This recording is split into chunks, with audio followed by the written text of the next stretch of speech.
It began on a cold, moonless autumn night when the wind sighed through the old windows of the house at the end of Brook Lane.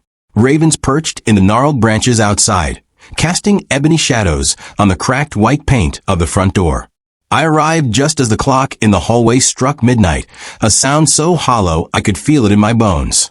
The place had been abandoned for years, they said, yet the locals still spoke of strange lights, whispered voices, and the faint scratches on the doors that no human hand could explain. My name is Clara Hawthorne, and I had come to this house seeking truth. My grandmother used to tell me stories of her childhood spent here, in this very house, of a young girl who vanished one night and was never found. She said that girl wrote in a diary that held the secret of the haunting. When I inherited a faded key and an old letter from my grandmother, I knew I had to find it.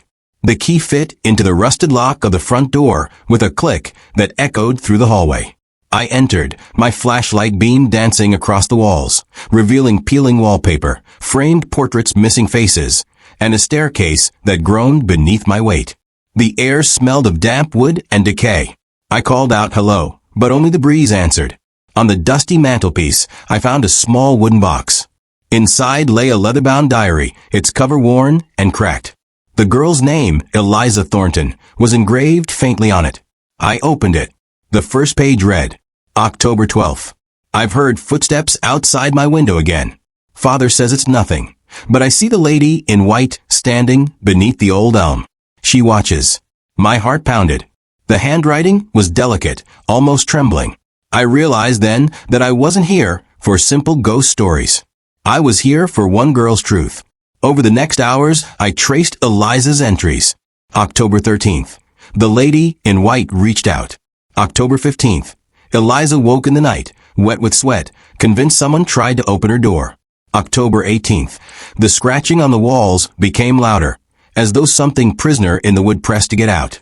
Yet before reading too far, I heard a soft tapping on the floor above. I froze. The sound came again, a slow, deliberate knock, then a whisper of footsteps across the floorboards. I told myself it was the old house settling, but when the doorknob behind me slowly turned, I realized it wasn't. Turning, I saw a figure at the top of the stairs, a pale woman in flowing white, hair hanging loose, eyes hollow. She drifted down, each step silent. I could feel the air change, grow colder, heavier, as though the house exhaled. The woman paused in the doorway of the sitting room. Her lips parted, but no sound came. Then she raised her hand and pointed at the diary in my lap.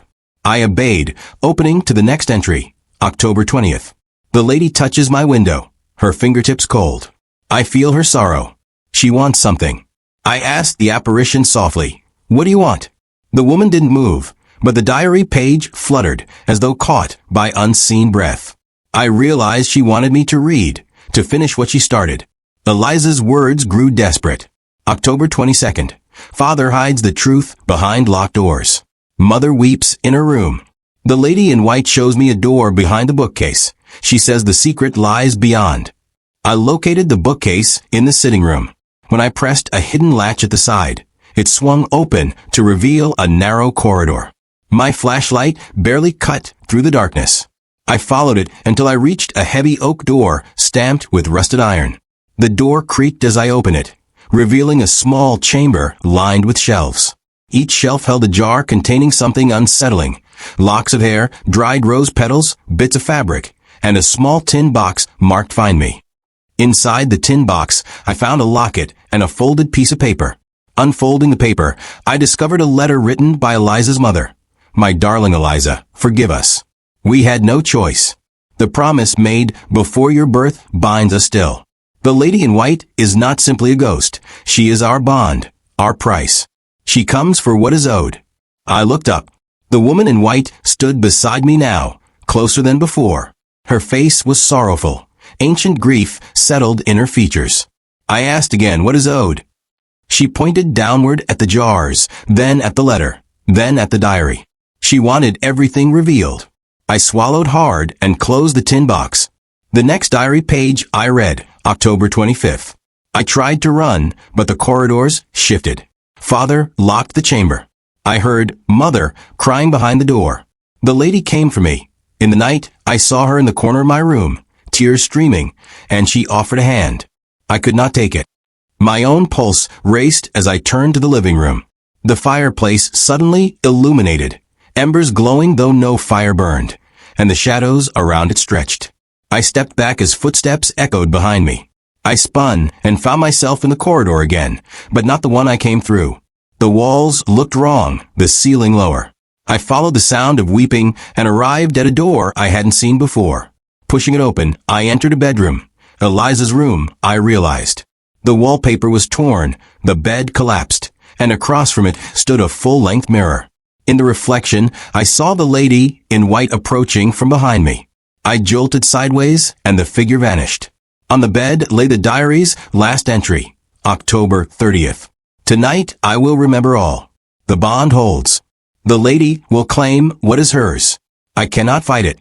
I hear the chains dragging across the floor. I feel her breath on my neck. The page ended, no signature. A loud crash shattered the silence. The oak door I had opened earlier slammed shut. I rushed to the bookcase, now firmly sealed. The house seemed alive. The ceiling groaned, the floor tilted, windows rattled.